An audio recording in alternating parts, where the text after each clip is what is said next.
Kota pintar atau smart city merupakan upaya-upaya inovasi yang dilakukan ekosistem kota dalam mengatasi persoalan dan meningkatkan kualitas hidup manusia serta masyarakat setempat.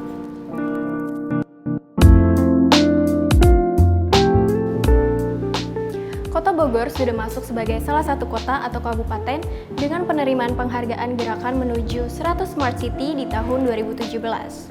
Kota Bogor sendiri memiliki 6 dimensi Smart City, yaitu Smart Governance, Smart Living, Smart Branding, Smart Economy, Smart Society, dan Smart Environment.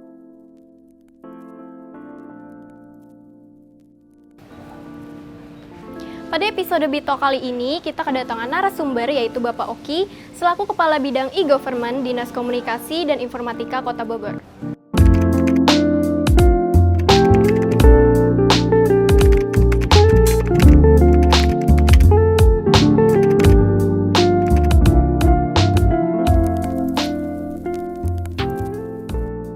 Halo Bogorians, kembali lagi bersama saya Vanessa Elvansdiari dalam acara Bito Bogor Talk. Nah, pada episode kali ini kita sudah menghadirkan seorang narasumber yang memiliki peran penting dalam pengelolaan pemerintahan berbasis elektronik, yaitu Bapak Oki selaku Kepala Bidang E-Government dalam Dinas Komunikasi dan Informatika. Baik, selamat datang Bapak, apa kabarnya? Selamat pagi Mbak Vanessa, alhamdulillah kabarnya fine dan selalu always good. Baik, sebelumnya mohon maaf, perkenankan saya untuk bertanya-tanya mengenai Smart City. Jadi sebelumnya apa sih itu Smart City, Pak? Smart City, sebetulnya Smart City adalah sebuah konsep ya, sebuah konsep pembangunan di mana inovasi itu bekerja sama dan didukung oleh teknologi informasi dan komunikasi, itu membentuk sebuah sinergi pembangunan dalam sebuah kota atau dalam sebuah komunitas wilayah. Nah, jadi Smart City itu backbone-nya adalah inovasi, prakarsa, dan inisiatif, dan enabler-nya yang memungkinkan inovasi itu terwujud adalah teknologi. Baik infrastruktur pasif maupun dinamis, teknologi informasi maupun teknologi komunikasi. Dan kenapa kita harus menerapkan Smart City itu sendiri? Kita harus menerapkan Smart City itu karena begini, needs atau kebutuhan kota itu dan kebutuhan masyarakat kota itu setiap hari, setiap saat itu evolve, berkembang. Kebutuhan itu berkembang. Nah, bagaimana kita melakukan sensing terhadap kebutuhan masyarakat, terhadap upaya peningkatan kualitas masyarakat, itu memerlukan bantuan, memerlukan tools, memerlukan alat. Nah, Smart City ini memberikan kita sebuah konsep pembangunan di mana kita menggunakan teknologi informasi sebagai alat bagaimana pemerintah meningkatkan kualitas layanan, bagaimana masyarakat nanti mendapatkan peningkatan kualitas kehidupan sebagai dampak positif dari peningkatan kualitas layanan kota terhadap kehidupan masyarakat, begitu. Lalu apa sih yang membedakan Smart City yang ada di luar negeri sama dengan yang ada di negara Indonesia itu sendiri? Nah, ini yang menarik sebetulnya ya. Smart City di luar negeri dengan Smart City di Kota Bogor. Bedanya di mana sih gitu ya? Selama ini kan kita sudah melihat fenomena yang luar biasa. Manakala kita melihat bagaimana kehidupan masyarakat di luar negeri sana, di negara-negara maju, dengan melihat kondisi bagaimana kehidupan masyarakat kita di negara berkembang gitu. Nah, jadi ada perbedaan yang sangat signifikan sebetulnya.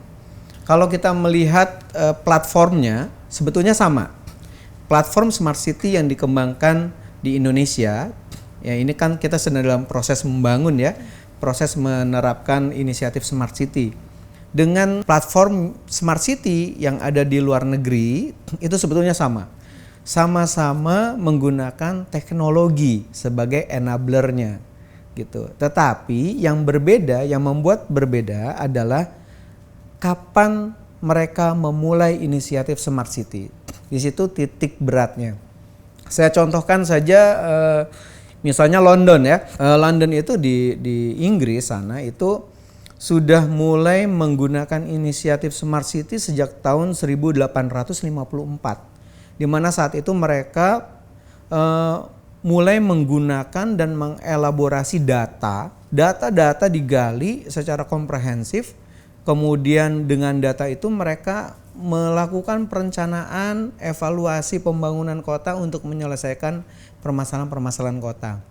Hal itu menyebabkan evolusi smart city di negara luar, di negara maju, itu sudah jauh lebih advance.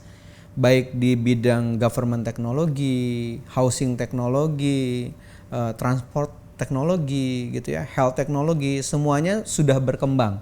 Dari awal mereka tidak ada, menjadi sekarang lebih advance.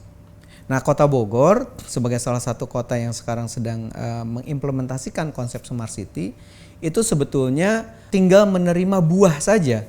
Karena kita tidak memulai dari nol. Kita memulai dari best practice yang sudah diterapkan di luar negeri, menggunakan teknologi yang sudah berkembang dengan begitu advance-nya, diterapkan di kota kita. Jadi kita sebetulnya memulai Smart City dengan berbagai macam keuntungan yang sudah kita peroleh dari best practice Smart City di luar negeri. Lalu untuk di Kota Bogor sendiri, itu kapan sih dimulai penerapan Smart City ini? Saya ceritakan dari pengalaman saya ya. Tahun 99 saya hadir di sebuah rapat. Rapat itu membahas tentang bagaimana Kota Bogor membangun sebuah Geographic Information System terhadap wilayah Kota Bogor. Nah, apa yang dibuat di tahun 99 itu dilanjutkan di tahun 2008. Pemetaan Kota Bogor, topografi Kota Bogor dibangun, ditingkatkan dari aplikasi komputer, personal PC menjadi web based, berbasis web. Nah, di 2007 juga Kota Bogor memulai sebuah proyek digitalisasi yang kita sebut digitalisasi proses pengadaan barang jasa. Nah, kita bersama dengan Kota Surabaya waktu itu membangun sebuah aplikasi e-procurement untuk pengadaan barang jasa. Itu 2007. 2008 tadi saya sampaikan kita membangun web-based Geographic Information System Kota Bogor yang sudah diakui secara akademik itu ya. Kemudian juga di 2008 menjadi tonggak karena pada saat itu Kota Bogor membangun komitmen pengembangan sumber daya manusia Kota Bogor di bidang teknologi informasi dan telekomunikasi dengan membangun Sekolah Menengah Kejuruan Negeri 4 Kota Bogor. Nah, itulah SMKN 4 itu dibangun berbasis kompetensi teknologi informasi dan komunikasi. Itu pertama kali Kota Bogor mencanangkan bahwa Kota Bogor 2007, 2008 kita harus evolve, kita harus menggunakan teknologi karena kedepannya teknologi itu akan menjadi bagian dari kehidupan keseharian masyarakat dan individu dimanapun di dunia ini. Dari itu semua, apa saja yang bisa masyarakat Bogor rasakan dari penerapan Smart City itu sendiri? Kalau kita menempatkan diri sebagai masyarakat ya, saya sebagai warga Kota Bogor, itu kadang kita tidak menyadari bahwa kita hidup dalam sebuah ekosistem Smart City. Itu yang paling tidak disadari. Kenapa masyarakat itu tidak menyadari bahwa mereka hidup dalam ekosistem Smart City? Karena mereka menganggap fasilitas Smart City yang mereka akses, yang mereka terima itu bukan suatu hal yang aneh ya untuk masyarakat perkotaan. Contohnya begini, kita menggunakan uang digital ya, kita gunakan uang elektronik untuk pembayaran listrik, ledeng gitu ya. Atau misalnya kita mengakses nih yang paling penting ya, penyediaan layanan elektronik digitalisasi layanan pemerintah di bidang perpajakan. Kita sudah dimudahkan dalam hal pembayaran pajak menggunakan aplikasi perpajakan, retribusi, layanan kependudukan, pemberian informasi publik melalui web Kota Bogor, layanan perizinan melalui sistem digitalisasi di mana sudah tidak perlu lagi ada interaksi fisik antara pemohon dengan pelayan. Proses dilakukan secara digital, mereka tinggal menerima output saja dalam bentuk PDF. Mereka bisa melakukan pencetakan secara mandiri terhadap produk atau jasa hasil layanan. Nah, itu mereka semua sebetulnya setiap hari kita di Kota Bogor itu hidup dalam sebuah ekosistem Smart City. Nah, itu yang kebanyakan tidak disadari oleh masyarakat Kota Bogor.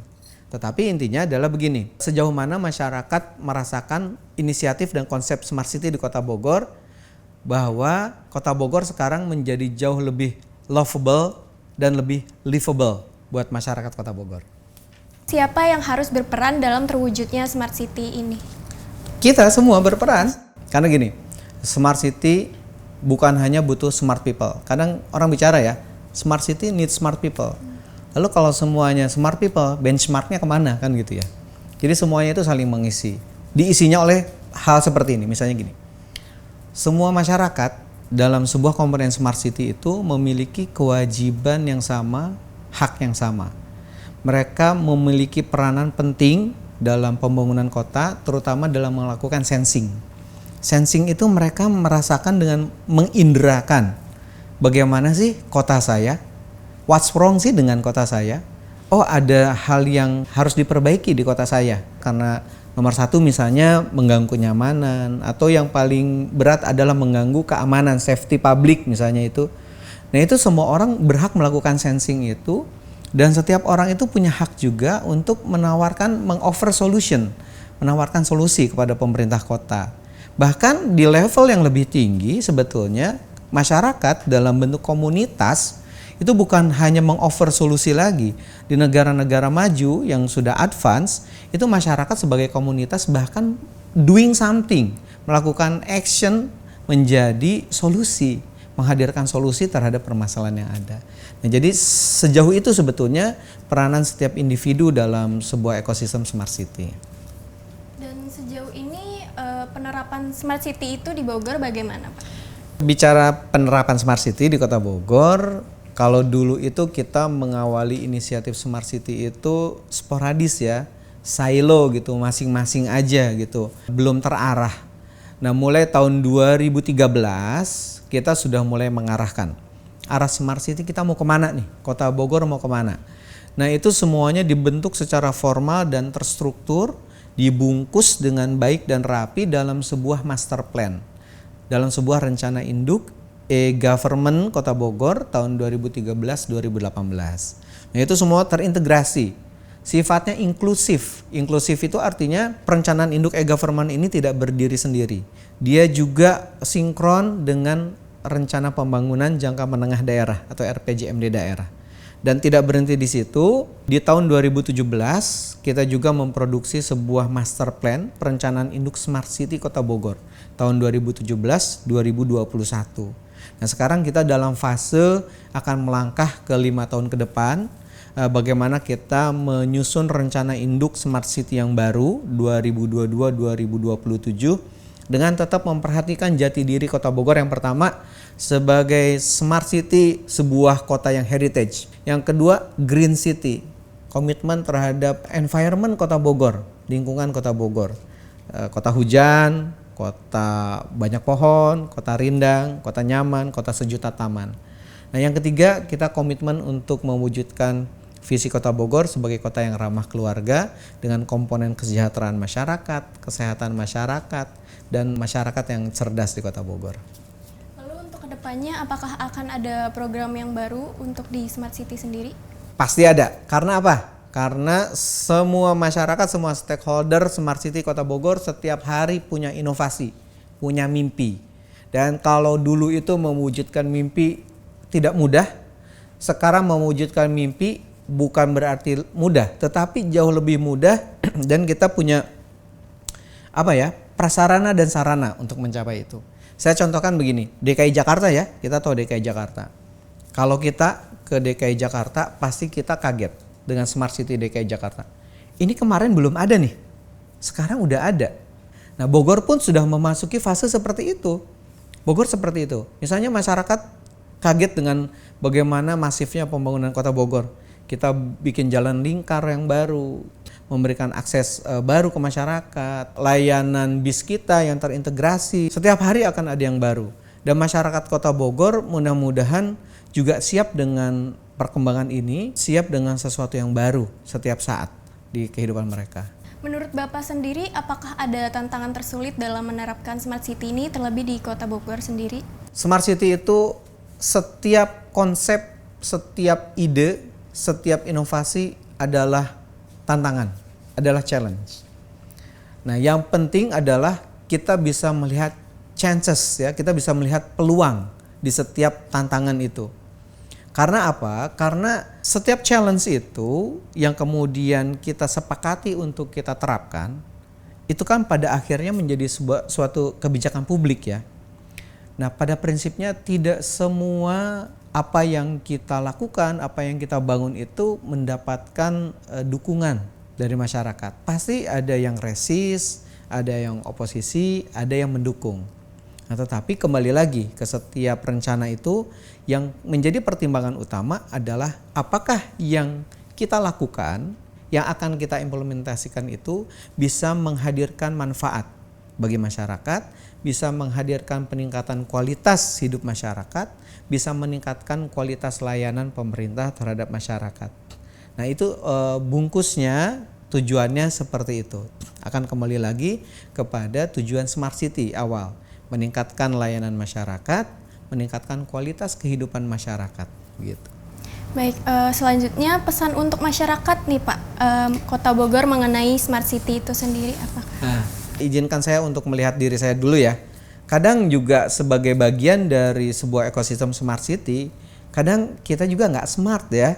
Kita nih nggak smart gitu. Contohnya tadi pertanyaan sebelumnya, bagaimana sih Smart City di luar negeri sama Smart City di kita?